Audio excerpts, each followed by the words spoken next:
Halo, selamat pagi saudara dan sahabatku yang terkasih. Jumpa lagi bersama saya, Pendeta Rudi Rahabeat. Tak terasa kita sudah tiba di hari yang terakhir di bulan Februari tahun 2025. Dan kita juga sudah memasuki atau akan memasuki dua momentum beragama yang sangat penting. Yang pertama yaitu bulan suci Ramadan pada 1446 Hijriah bagi saudara sahabatku umat muslim. Dan yang kedua, persiapan memasuki Minggu Prapaskah atau Minggu Sengsara Tuhan Yesus di tahun 2025 ini. Dua momentum keagamaan yang berjalan beriringan, tentu memberi satu pesan yang sejuk buat semua pemeluk agama untuk dapat juga berjalan bersama dalam ziarah iman di dunia atau di bumi yang sementara ini.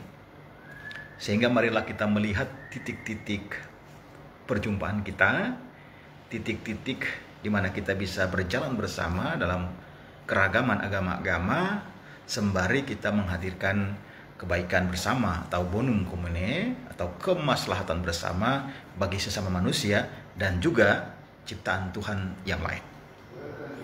Nah, saudara dan sahabat sekalian, bulan suci Ramadan tentu menjadi bulan yang sangat-sangat berarti, bermakna bagi umat Islam. Dan kita tahu betul bahwa di bulan suci itu ibadah puasa dijalankan dengan khusyuk oleh saudara-saudara kita sebagai satu bentuk pemurnian diri, satu bentuk di mana relasi dengan Yang Maha Kuasa, Yang Maha Esa diperkuat, dan pada saat yang bersamaan tentu saja relasi-relasi kemanusiaan juga dibangun. Nah, hal yang sama juga akan kita hayati sebagai umat Kristiani dalam minggu-minggu sengsara Tuhan atau Minggu Prapaskah. Kita menghayati penderitaan pengorbanan Kristus yang melewati Via Dolorosa atau jalan sengsara, dan oleh karena itu kita pun sebagai umat Kristiani harus belajar untuk menghayati makna pengorbanan hidup demi dan untuk kepentingan bersama. Dan oleh karena itu bagi umat Kristiani, ayo mari kita siapkan diri kita secara pribadi maupun keluarga dan persekutuan jemaat untuk menghayati minggu-minggu Prapaskah atau Minggu Sengsara Tuhan Yesus yang akan kita jalani selama 7 minggu sebelum kita tiba kepada puncaknya, yaitu perayaan Paskah. Nah, Lembaga Pembinaan Jemaat GPM memberikan tema untuk Paskah tahun 2025, yakni Kristus bangkit, jalanilah hidup dengan tidak gentar.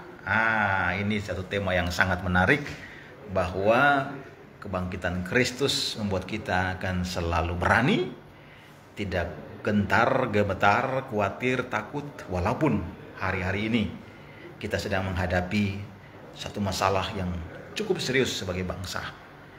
Dan itu dialami oleh semua agama atau umat manusia di Republik ini. Efisiensi anggaran yang berdampak pada seluruh lini kehidupan.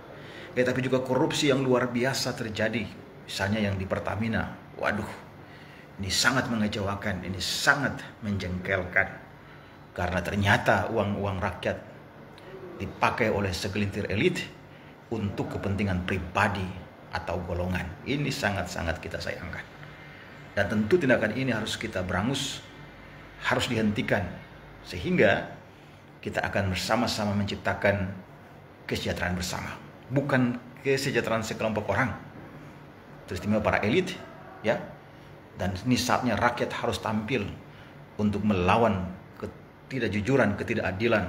Rakyat harus berani untuk menyatakan keadilan dan kebenaran, untuk memperjuangkan kesejahteraan bersama.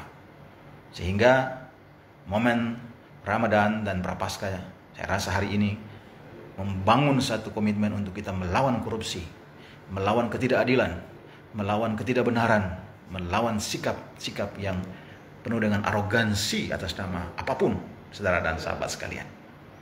Saya rasa kalau kita menjalani dan menghayati dalam semangat yang sedemikian, maka agama-agama akan memberi satu energi untuk memberi harapan kepada umat di tengah masalah yang ada, tetapi juga memberi keberanian untuk umat melawan ketidakadilan, kesewenang-wenangan. Saya rasa ini yang disebut sebagai suara profetik, suara kenabian agama-agama. Dan oleh karena itu, saudara dan sahabatku sekalian, kita tidak bisa terlelap atau terbuai dengan kata-kata, terbuai dengan pidato-pidato, orasi-orasi yang penuh dengan kebohongan dan kepalsuan.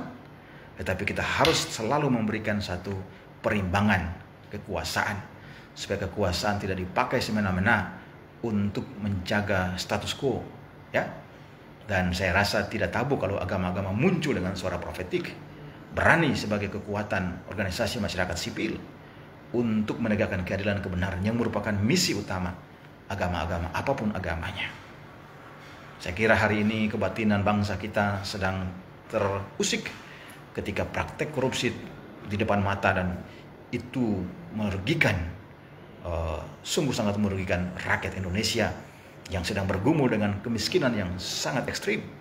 Dan oleh karena itu, saudara dan sahabatku yang terkasih, tanpa bermaksud mendramatisir persoalan, tetapi saya hendak mengatakan dan menegaskan itu supaya mari kita masuki bulan yang baru, masuki bulan Ramadan, memasuki masa prapaskah atau minggu sengsara Tuhan Yesus Kristus dengan selalu berkorban pikiran, tenaga, dan seluruh hidup kita. Untuk apa? Satu saja, untuk kebaikan bersama, untuk kesejahteraan bersama. Itu misi kita, bukan untuk kepentingan satu orang, sekelompok orang, satu agama. Karena apa artinya satu agama maju dan agama-agama yang lain tidak maju? Apa artinya satu kelompok itu maju kalau kelompok-kelompok yang lain juga tidak maju? Agama-agama mengajarkan kesetaraan, agama-agama mengajarkan keadilan, agama-agama mengajarkan sinodalitas, berjalan bersama. Ayo tetap semangat saudara dan sahabatku, walaupun mendung kelihatan menggantung, tetapi kita percaya sebagai orang beriman, pengharapan kita kepada Tuhan Yang Maha Esa.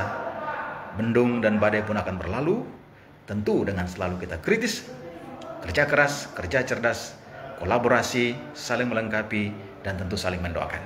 Terima kasih. Selamat memasuki bulan suci Ramadan bagi saudara dan sahabatku umat Islam, dan selamat memasuki minggu prapaskah, minggu sengsara Tuhan Yesus bagi para sahabat semua umat Kristiani dimanapun berada. Tuhan memberkati.